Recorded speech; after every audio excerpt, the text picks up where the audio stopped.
Welcome to Body Sites. This is Derek Clark, body language alchemist, helping companies use nonverbal cues to transform the signals they see into human interaction success stories. Hey guys, how you doing today? This is Derek Clark, and we're here with Body Sites. Appreciate you coming and appreciate you being here. We got a really good presentation today. Today we're going to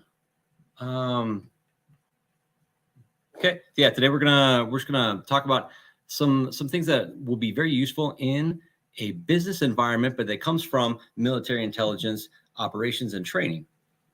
So today we're going to be working with a friend of mine that I've known for several years, over 20 years actually.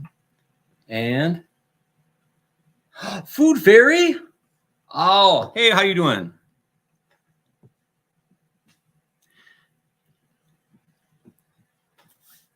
Okay, so one of the things we're going to talk about today is, and Jonathan Latham. Just gonna say hi to you guys that are as you're coming in, but so today we're gonna discuss like just business environment as it pertains to or military intelligence operations as they pertain to business and human interaction and just general relationship building. Okay, so first off, I would like to introduce my friend Zach Sibio. I want to bring him on here in a second. He and I have been together in the military since we both began over 20 years ago, and then we deployed to Iraq, and then we deployed to Iraq again, and then we also taught at the military intelligence schoolhouse. So one of the things that we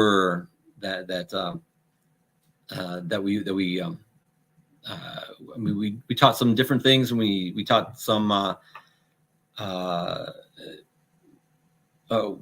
different styles of military intelligence and training, but there's a lot of similar factors that go together with that. And so I'm gonna bring him on here real quick. Let's just look down here and add him. Zach Sibio, welcome. Thank you. Good to be here. All right. So, Adam Hunsaker, look at that. But Adam, I believe you retired before us. That may put you at the older than us category. So here's the deal. Right now, what we're going to do is we're going to discuss, since Zach and I have been together for a long time. In fact, 20 years ago this month, where were we? We were at Fort Huachuca, Arizona. No, 20 years ago this month. 20, oh my goodness. 20 years we ago were about to head to Fort Carson, Colorado to go to Mr. Iraq. This whole other country. We were about to go to Iraq, and basically getting ready for that initial push. Hey Johnny, how you doing? Okay, and so in this initial push, something happened there. Like as we went in, I don't know if you remember it. How is your memory? Adam seems to think that we're really old, but how's your memory on when we went into Iraq? Well, I remember that Fort Carson was cold enough that the red Kool-Aid turned your lips blue. Yes, and then we got to Kuwait, which was hot enough that it. Polar opposites, as it were. Yeah. So, I suspect that you remember very well what happened there. I'm gonna give you a quiz right now. If you about 20 years ago, we're gonna see how your memory is, and so if you do you remember Baghdad Bob? If memory serves, there was Iraqi appearing on minister? the news and saying Iraqi no defense American minister? tanks. Yes. What do you remember about Baghdad Bob? Well, he was continuously broadcasting the superior quality of the Iraqi forces, the absence of an American force, and that everything's fine, we're all fine here, now thank you, how are you, go back to sleep. And so he was continually shooting out the Iraqi government message of their success, our absence, and status quo. Okay, very good. So you seem to remember him well. We are destroying the pig dogs, American pig dogs, and driving them back to their caves. And then American tanks were rolling right behind him. So, but here's the real thing. Everyone calls him Baghdad Bob. Here's the question: what was Baghdad Bob's real name? Wait, now before you answer, I'm going to at least give you. I'm going to give you choice. Multiple choice. Yes. Was his real name Mahmoud Boubouleh? Was his name Fauzi Bear? I don't think he did any Christmas albums, so I'm going to say no on Mahmoud Boubouleh.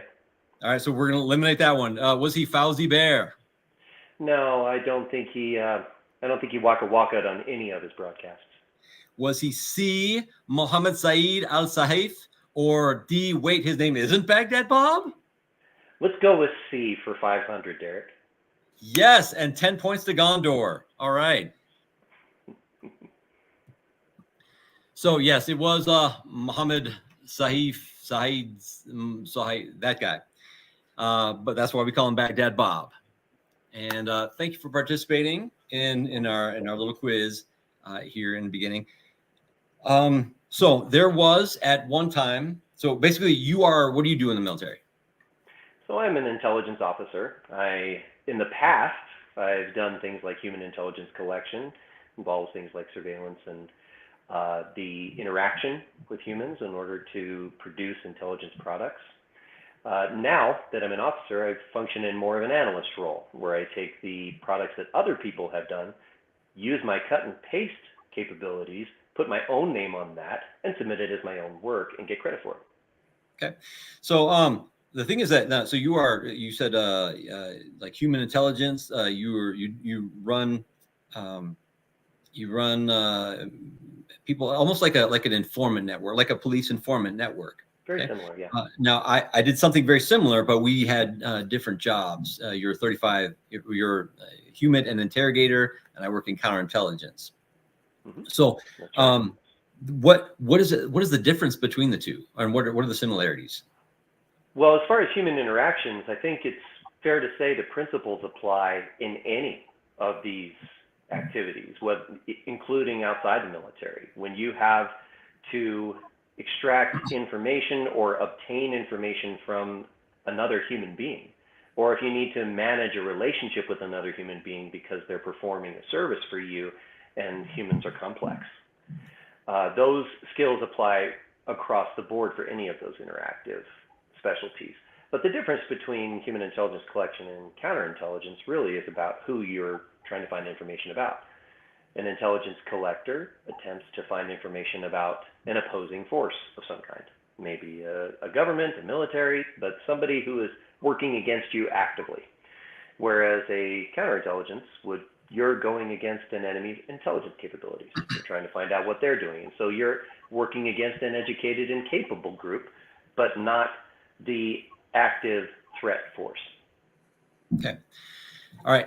We kind of do things opposite. We're actually stopping other people from gathering that type of, our enemies from gathering that type of information on us. And so very, very similar skill sets as far as the human interaction and human relationship development.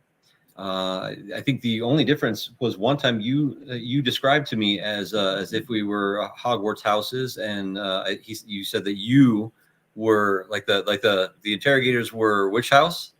Oh, we're definitely Slytherin, 100% Slytherin, and you guys are sneaky. You guys are sneaky, and then I guess that makes us.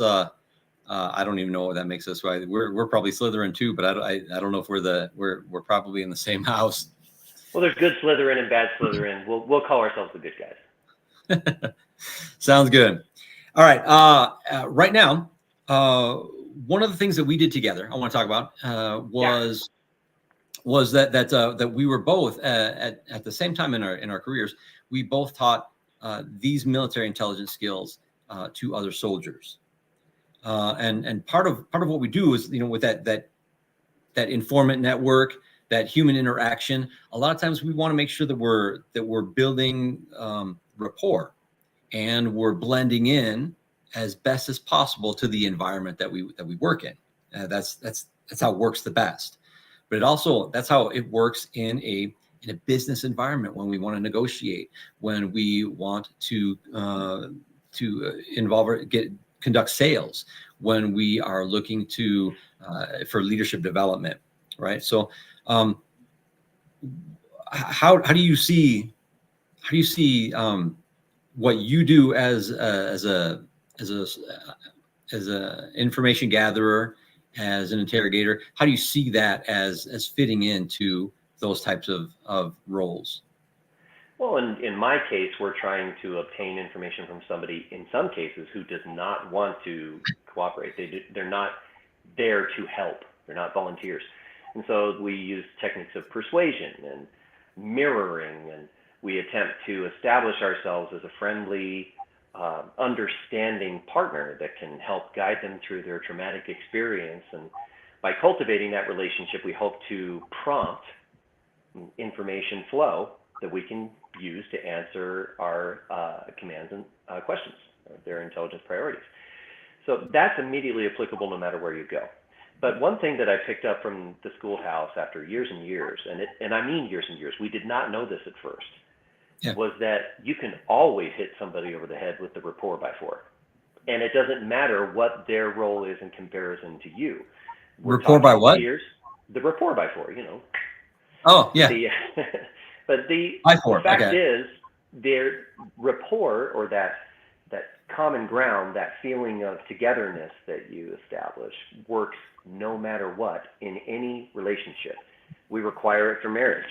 We require it for obtaining a job for the first time. I can't tell you how many job interviews I've had where the whole goal of that interview was to somehow walk away with some form of rapport, even if that person that did the interview wasn't the one hiring me. And that conversation may last no more than a few minutes. How do you establish a connection with another human being in that short amount of time? And that approach that you make to try and find some common ground, find a psychological persuasion point. And so those skills are applicable. Okay, good. Yeah, actually, I remember being in a job interview at one point, and I saw there was like Patriot memorabilia everywhere, and I didn't really like the New England Patriots at the time. But the point for me was not to say that I don't like the Patriots, but I also didn't want to be false and say something positive. But as far as how I like them, but I did mention their record. Oh, hey, they're doing pretty good this year. So it was something that we could talk about, and I could easily transfer the conversation away from the Patriots, Sure. but talk about football in general. And that was a way to build rapport for me at that point. Yeah, and we actually did that in real life. I ended up having to get permission from a general officer, a 2-star general, to do something really important in his particular area of responsibility. I had nothing like his rank and had never spoken to somebody of that rank before and wasn't exactly sure how to handle myself. But he had a Fat Boy model on his office bookshelf, and I knew about Harley Davidson motorcycles, and you better believe that I asked him, who rides the Fat Boy? And that one moment broke all of the ice, and he could not stop talking about that motorcycle. Well, that's a funny characteristic about people who ride Harley Davidson motorcycles. Their motorcycles are loud, and they are loud about them. In the same way that pilots are like, enough about me, let's talk about my aircraft for a minute. So once you establish that common ground, that interest, it builds an instant relationship that didn't exist before. Okay, so the thing is that sometimes we get intimidated by it. Like you're talking about, like you're talking to a 2-star general. There's that intimidation factor. I think talking about that Fat Boy is a way, or just noticing some sort of common ground, since everyone likes to talk about themselves, that way you get them to start talking, and it helps you relax as well, because you're like, I'm not that much different than the guy on the other side of the table. Well, you and I are both men of a certain age, and that helps in some regards. When we were both a lot younger, we may have had more difficulty reaching out to somebody of that status level. It may have been a bridge too far. But that military rank structure, or perhaps in the job environment, maybe you have a hierarchy in your leadership and management that builds barriers between those groups. So finding a way to break that barrier and have somebody see you as you rather than you as your rank or position is vital. Yeah, that's awesome. And so, and that's definitely applicable wherever you go, because you're always going to be, I mean, there's different hierarchies in any organization. And so that will definitely be useful there. Sometimes though, like the way that you're talking about how this just rolls off your tongue, like, hey, there's a fat boy, or hey, you know what, let's talk about football. It seems really easy. We've done this a long time. While I was learning, I made several mistakes along the way. But one thing that we did together was teach at the schoolhouse at the same time. You taught the human collectors, or human intelligence collectors, and I taught the CI agents. But so sometimes when we work with the students who are they're drinking from the fire hose, they're learning so much stuff, and we're telling them, do all of that stuff, but do it really natural. Sometimes it doesn't go over that well, and as we as humans learn new things, sometimes we make mistakes. So I suspect that perhaps you have some interesting stories about how, as people were trying to do everything right and trying to build a rapport, things just didn't work out. Sure. And so, can you share one of those stories with us? Yeah. So I had one student who was learning how to perform interrogations, and we had a monitoring room where we could watch them do their preparation.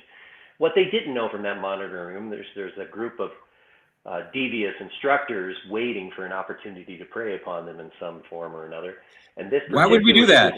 No reason, only for revenge for when they did it to us. But she had organized all of her pens and all of her pencils and all of her papers so methodically, by size, by color, by thickness. And I'm watching and I'm like, this person is obsessing about these things in a way that seems compulsive to a point where it might be a disorder.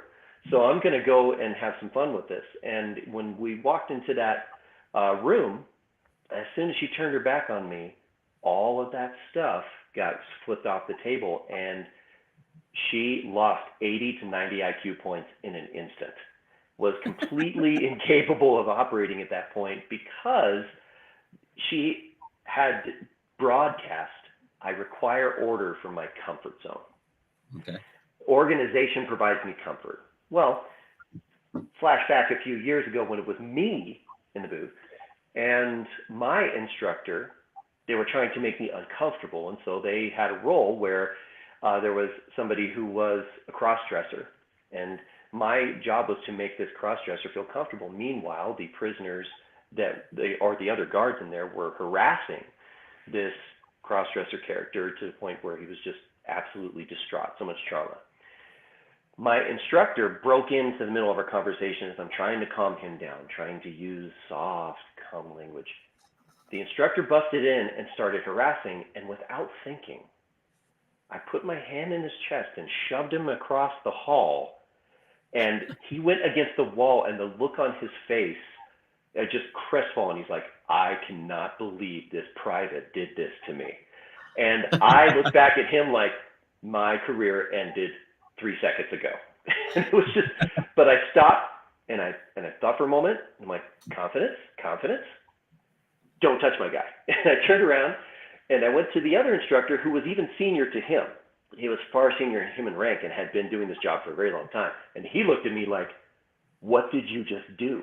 So I put my hand on the inside of his thigh and got in nice and close, and I said, I am going to help you out. We are friends in this. You see?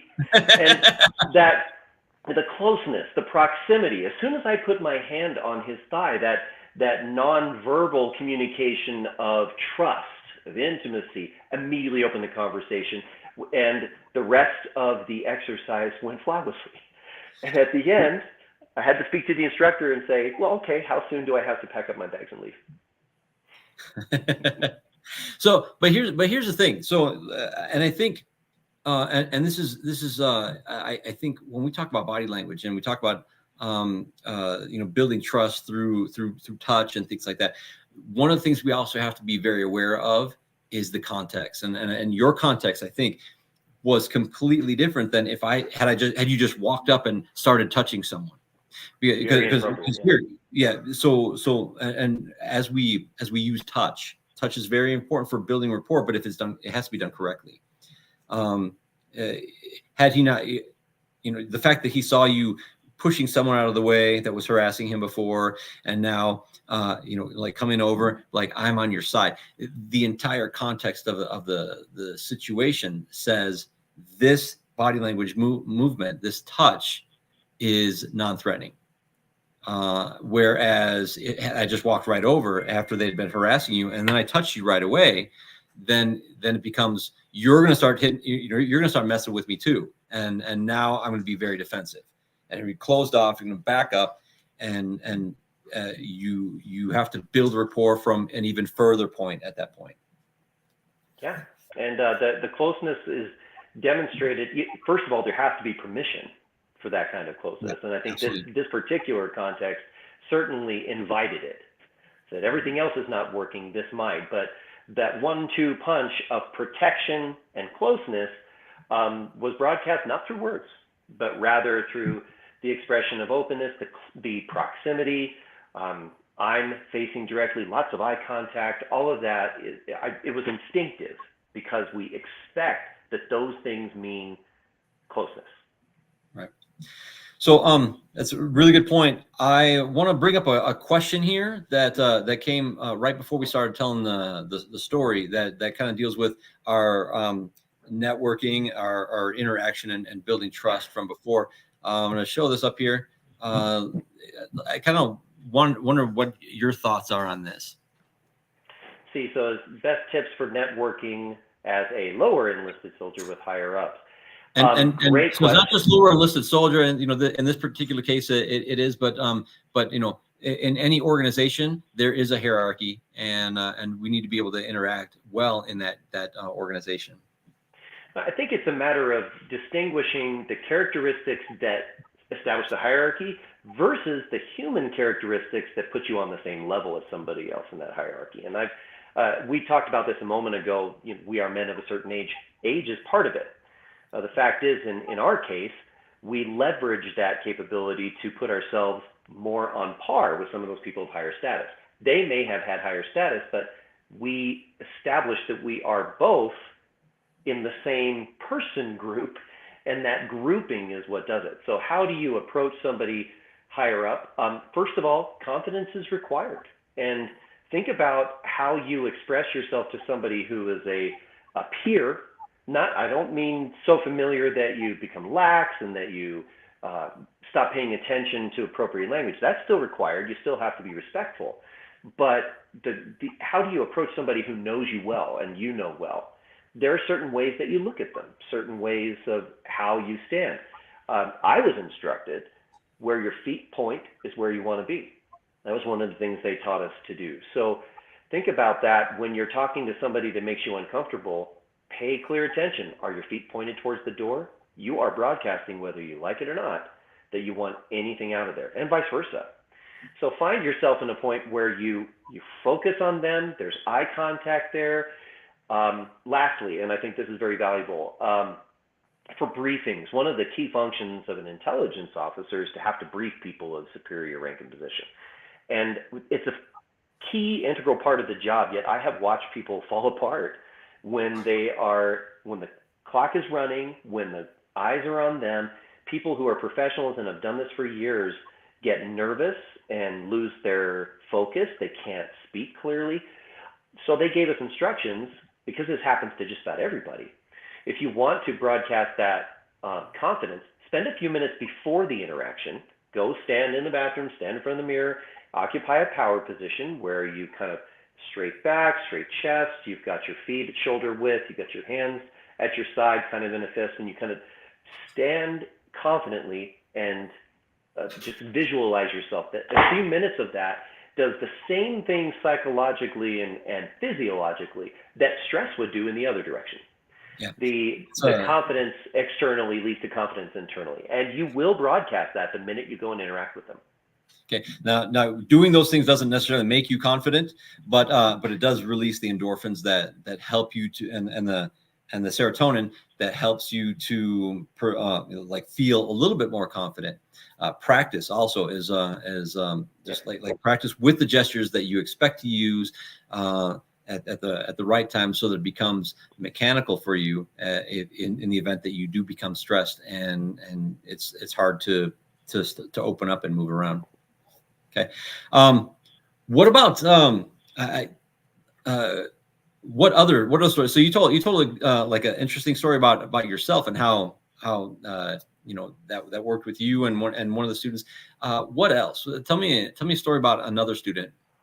Well, let's talk about dress and grooming. I think this is an important time to introduce it. I know you've got some history there as well, but most of our training that was applicable took place in a live environment.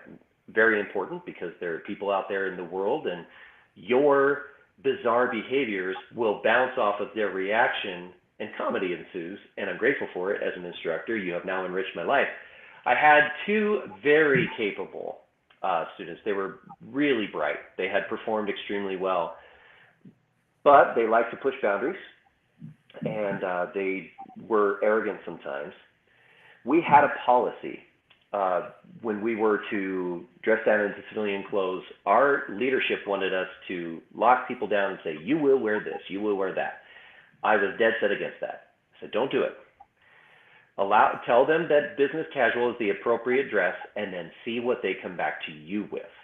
They will let you know what they're about by their determination of what is and what is not business casual appropriate.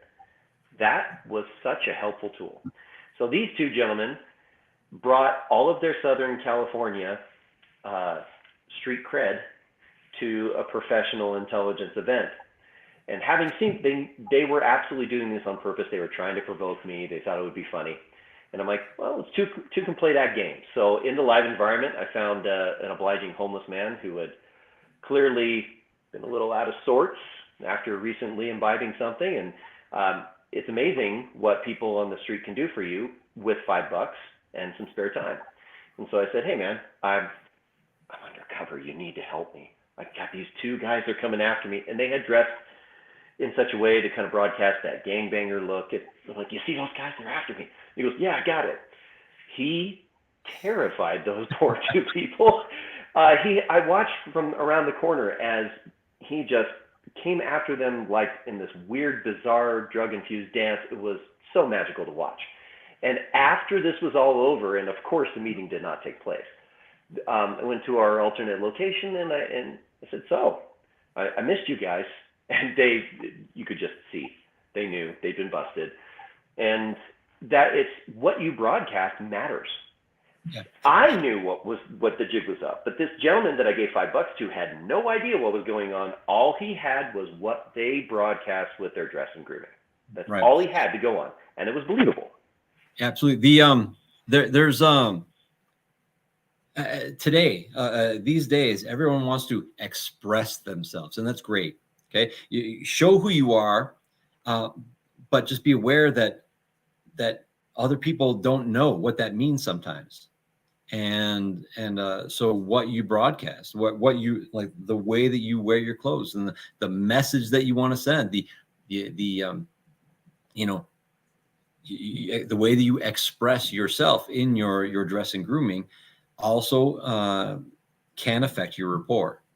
But it can also sometimes, if you're going to do something, sometimes you got to own it. There was we were teaching surveillance, where the people who are in the follow, the surveillers, they don't necessarily want to be noticed. So we had a guy that part of the surveillance was in a construction area. So he got himself a orange vest. And he stood on the street. He just stood on the street, just like standing, not doing anything. and until the foreman came over, and the foreman told him, "Hey, quit messing around and just grab that stop slow sign and direct the traffic." And so the student was like, so at this point he's got a choice. He can own it. He can be that person. He can just accept I am now a traffic director. I am now a traffic person. or he didn't, if he's not going to feel comfortable in that position, he's not going to feel like he can pull it off, then his body language is going to show it. His words are going to show it. He started to stutter. He said, "Well, the thing is, I'm actually in a military intelligence exercise and I don't really work for you." And the guy was like, he's giving out some construction speak, but the gist was quit screwing around and grab that sign. Grab that expletive sign and start working. Which he did, and that was great. The only problem was that again, the person comes by that we're following, and he just let him go through, but he had the stop sign. He could have just, "Hey, stop, wait for everyone to catch up. There you go. Okay, now you can go." Instead, he saw the guy drive by. He throws the sign down. He runs to his car, gets in it, and like starts right. So the guy looking in his rearview mirror sees this whole thing happen, and he realizes now there's like that was the weirdest thing I've ever seen. He just starts following me now. And then he never took off the vest. So he's walking around downtown. Yeah. So he owned it too much at that point, where he then now looked unnatural. So but the thing was that if you're looking for a certain type of job, you want to hang with certain type of people, then that way that you dress, people will be convinced, and they're gonna say, "Yes, you fit the part, you fit the bill." And that's why they say dress for dress for success, dress for the job you want. Because it's those things that send that message. It sends the message like, I'm working here. But walking around downtown with the vest says, "Hey, I got a big orange vest. I wonder if anyone can see me. Can you see me way over there? Because I got a big orange vest." It's interesting you bring that up, because it's not, the vest is obvious, right? It's like, hey, I'm supposed to be obvious. I want to not be hit by cars. But there are less obvious things you can broadcast in your dress or your grooming, right down to a watch.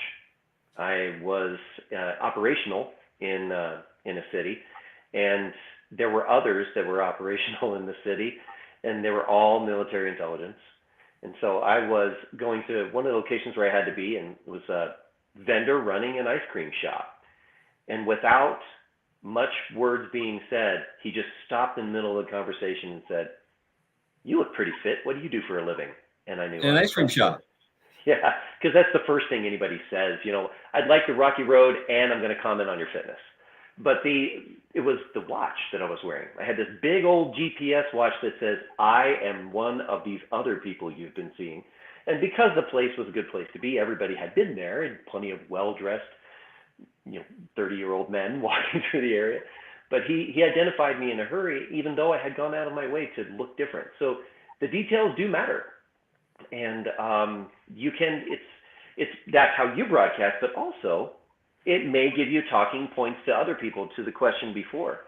These things that we do to broadcast who we are in our dress and in our presentation are also talking points. They may be a door you open to a conversation that gives you an opportunity to learn more about that person and establish yourself more on their level, despite the hierarchical barriers you face. Okay. So that really, really good point. I appreciate it. But when I talk to people about body language, one of the questions that I get all the time is culture. Mm-hmm. So, does culture matter in body language, in human relationships? I know you've been all over the world, east and west and up and down. How would you answer a question like that? Oh boy, is that true. And you don't need to be in a job that takes you to places. If you've been on vacation in another country, or maybe you did live in another country for a while, long enough to begin to adapt to the cultural norms, and then you see a group of American tourists in the middle of the city, and they're like, "Where is Trisha? Why isn't she with us?" They're so loud that before you've even made eye contact, you're like, "That's the American." There are things that we do that are just so American when we go to other places. My first time to Eastern Europe, I had been around the city. I was so excited. I wanted to learn a little bit of the language, and I wanted to interact with people. I'm like, this is so cool. I'm getting to go to Eastern Europe. Well, guess what Eastern Europeans don't do? Talk on the street to strangers. And when you say hello to people, when you smile at people, they scowl right back at you, just like that little Hobbit woman did at Gandalf. And they just, what are you? They're going to put us in the gulag. Yeah, there's this instant distrust that you broadcast with that. Nobody talks to each other. And we interpret it as, well, you're so rude. In fact, I was so put off by this on the street. Hey, I learned your language. You didn't learn mine. I was so put off that I was just done talking to people, and I found a tower in the middle of Tallinn, Estonia, beautiful city. Many of those cities will have a big clock tower there. I had climbed up to the tower to just videotape, so I didn't have to interact with people. Fun fact, there is a rope in those clock towers, and if you grab it for balance, you may ring a large bell, and there may be thousands of people that suddenly look at their watch saying, it's not 6 o'clock. This is all possible when you have bad interactions with people, so be careful. But that's just one.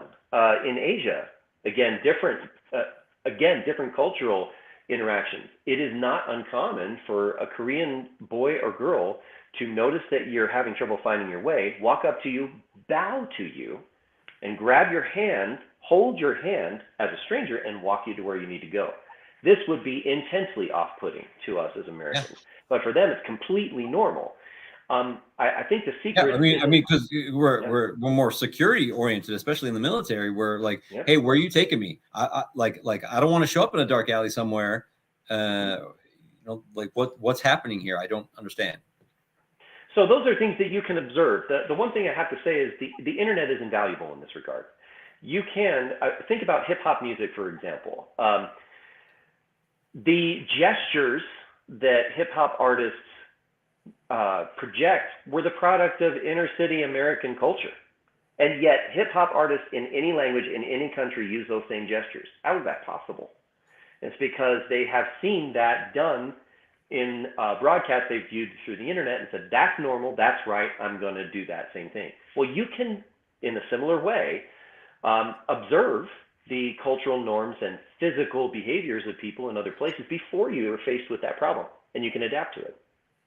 Yeah, that is. I think the thing that I like about that is that if you have read anything about from Paul Ekman, basically a doctor that traveled the world, and he noticed that there were some areas where those cultural norms are learned, and some where they're completely different. We mentioned Asia, they may not look a higher status person in the eye, which to us again is off-putting.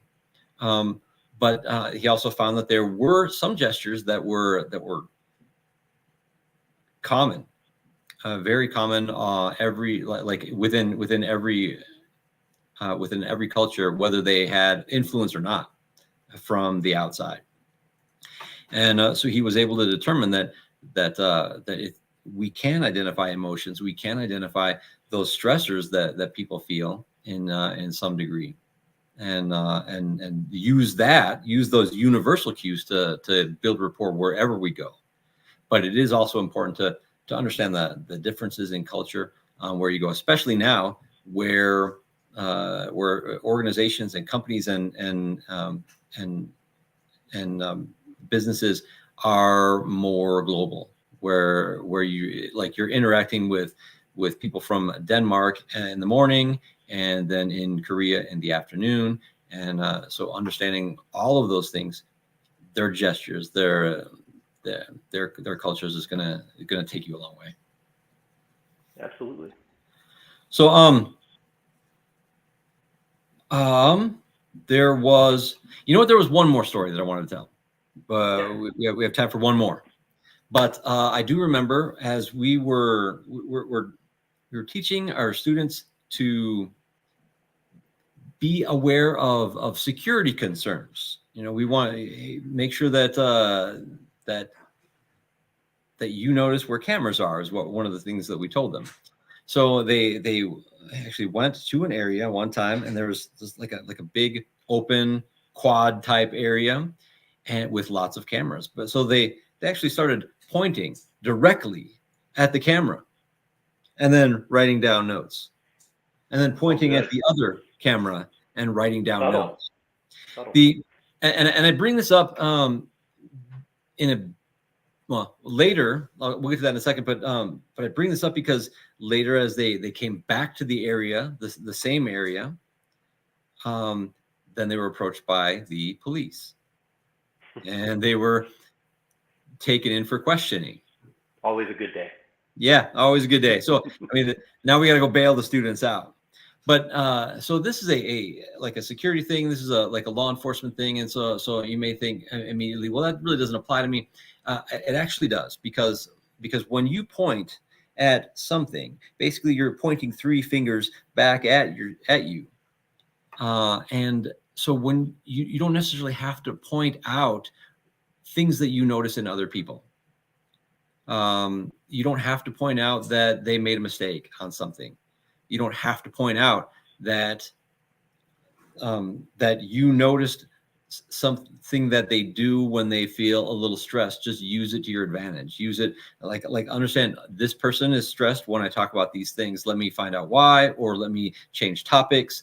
And but pointing those things out just draws more attention to you in a negative way.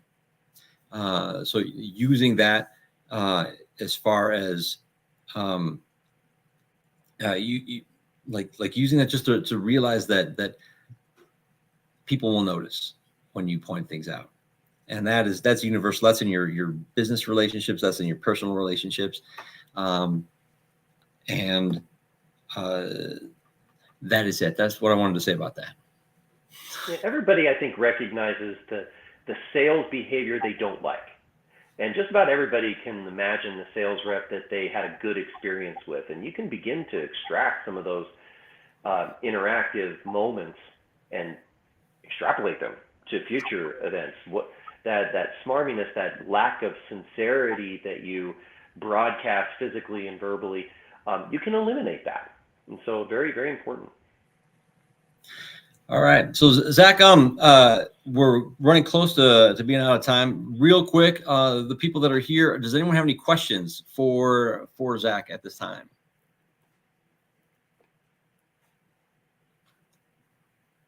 Also, as you're, if you're thinking of any, you're typing them down. Then, but I do want, we talked a little bit before about Paul Ekman and those different types of emotions. What I want to do for next week, next Wednesday, the live stream next Wednesday will be on the reliability between emojis over here and the real deal right here. So we're gonna kind of analyze the difference between those two, and understand where the emojis come from, what the meaning is, and how it relates to a real live facial expression. So looks like there are no questions. So Zach, really, I appreciate you coming and being here and like being a part of this. I'm really grateful for you. Thanks. I appreciate the opportunity. It's a pleasure. Okay. All right. You guys take it easy, and we'll see you next week.